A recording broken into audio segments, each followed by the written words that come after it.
freelancing can be at times a lonely place, particularly if you've come from an employed environment. So you're working with a team of colleagues and you've now moved to freelancing and you're essentially working by yourself.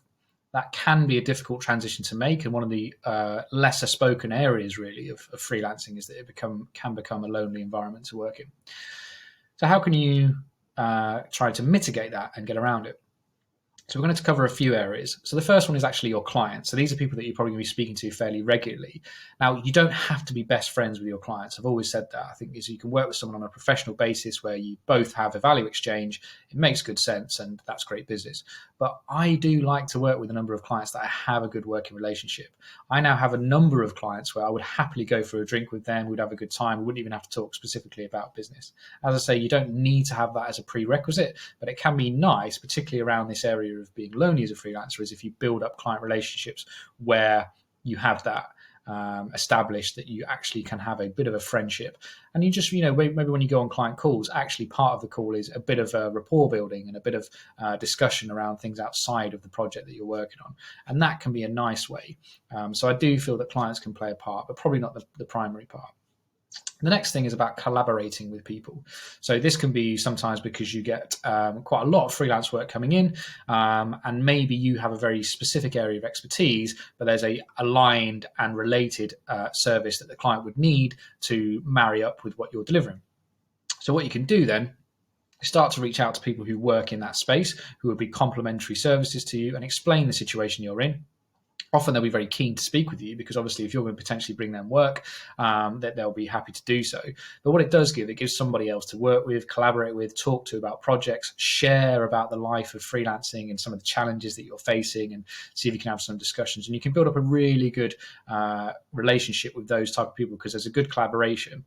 As a side benefit, sometimes they can bring you work as well, because they will obviously hopefully see the relationship between the service you offer and they do. So you can also get that. So that is one area. However, the third area I'm going to talk about is probably the most powerful. And these are communities, online communities, which can become offline communities as well. Obviously, at this time at the moment, that's not easy to do so, but there are plenty of online communities that are out there for freelancers. And then these can range from literally just freelancing, but then you can have go into specific areas. So for social media experts or for graphic designers, for web developers, there are loads of these communities out there on platforms like Slack or Circle or different areas like that. You can sign up to these. Some of them are free. Some of them require a small payment. What you want to do is make sure they have an active community, because some of these platforms that are for freelancers actually have a very limited community, which isn't very engaged. So you sign up for that and you get whatever else they provide, but the community is quite poor. But there are some that are really flourishing and very valuable and insightful. What they may do is have great conversations about different topics that you can provide advice on or you can learn from, but also they may set up calls like Zoom calls where you can join in with some of the freelancers and just kind of shoot the breeze, have a bit of a discussion about your freelance business. It might just be a particular topic, virtual coffees, that sort of thing. Obviously, when the world's starting to open up, they also host physical events as well in your city or wherever you're based.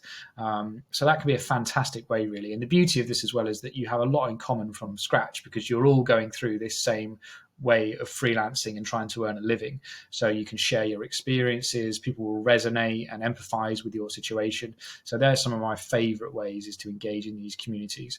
But there are definitely ways you can avoid being lonely as a freelancer. It's easy to slip into that, to be honest, when you get kind of in your silo and your focus and you're delivering work for maybe one or two clients that you don't have a great sort of personal relationship outside of the working side, to be honest. Like, you could have a great working relationship with them, but maybe you don't have any of that rapport. And this is when you can slip into the lonelier side of freelancing. But build up a bank of clients, which include those that you have a good relationship outside of work with. Collaborate with people who you can offer genuine value to. And then finally, get involved in these communities that exist, because they are ideal. They're exactly what you're probably looking for, and they're very welcoming. And actually, you can build up some fantastic working relationships, and, as I say, relationships outside of work from that. So yeah, there's a few thoughts on how to avoid getting too lonely as a freelancer.